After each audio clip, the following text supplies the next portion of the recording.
Днеска е един празничен ден за Медицинския университет и Университетска болница Света Марина.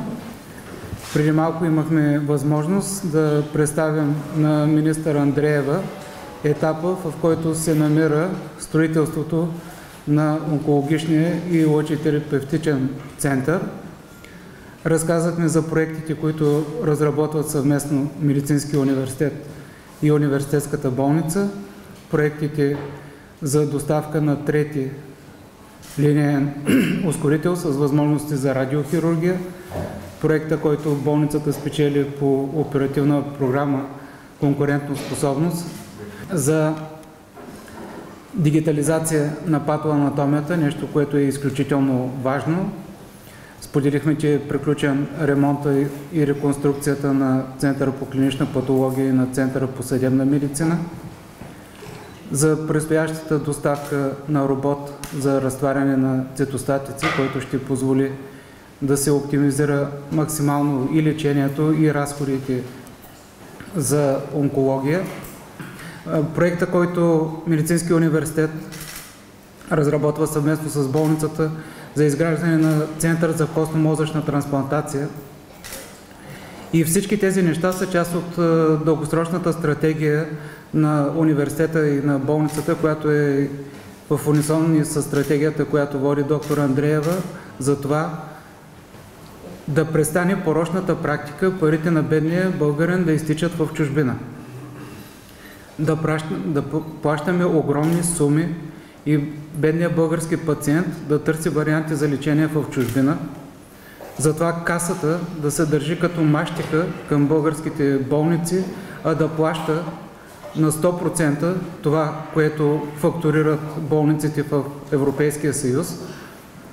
Това е тенденция, която трябва да бъде пресечена. Тези пари трябва да бъдат инвестирани в българското здравеопазване, защото имаме достойни лекари, изключително грамотни, подготвени медицински специалисти, сестри и специалисти по здравни грижи.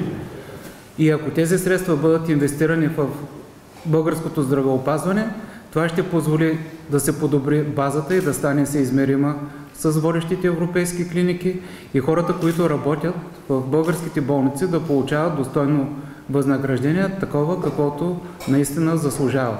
Винаги за мен е изключително удоволствие да бъда в Университетска болница Света Марина и в Медицинският университет във Варна.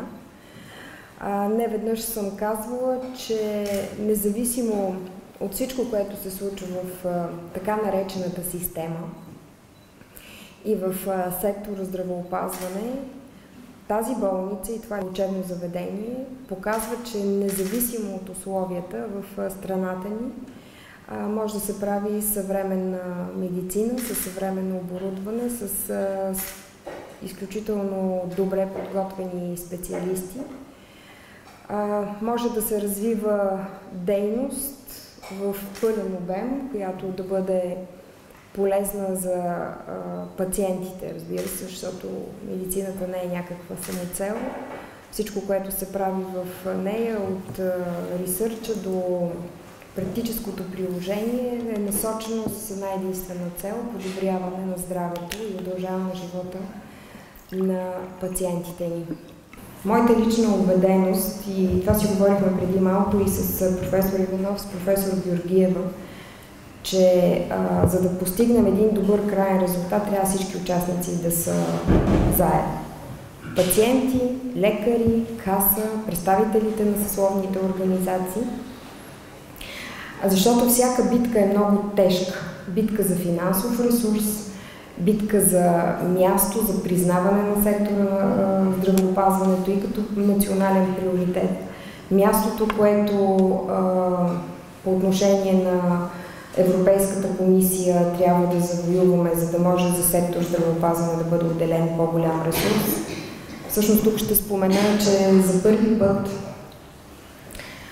тази година в преговорите по споразумението за партньорство с Европейската комисия успяхме да извоюваме сектор здравеопазване да бъде признат като подприоритет. И това за първи път се случва в историята на България, откакто сме страна членка на Европейския съюз. Какво означава това? Означава, че през следващия програмен период ще имаме възможност да бъдем финансирани по много повече оперативни програми, отколкото до сега, в няколко основни направления: спешна помощ, развиване на отделения и лечебни заведения за долекуване и рехабилитация, разбира се, инвестиции в иновации, каквито вашите болници могат да се видят буквално на всяка крачка. По програмата Развитие на селските райони ще имаме възможност за сериозен финансов ресурс за изграждане на патронажни центрове, особено в отдалечени труднодостъпни райони, които в себе си ще включват медико-социални грижи на населението в тези райони, но основно на уязвими групи, деца до 18 години, възрастни, бременни и, разбира се, нещо, което за мен е изключително важно: развитието на профилактиката с акцент върху майчиното и детското здравеопазване.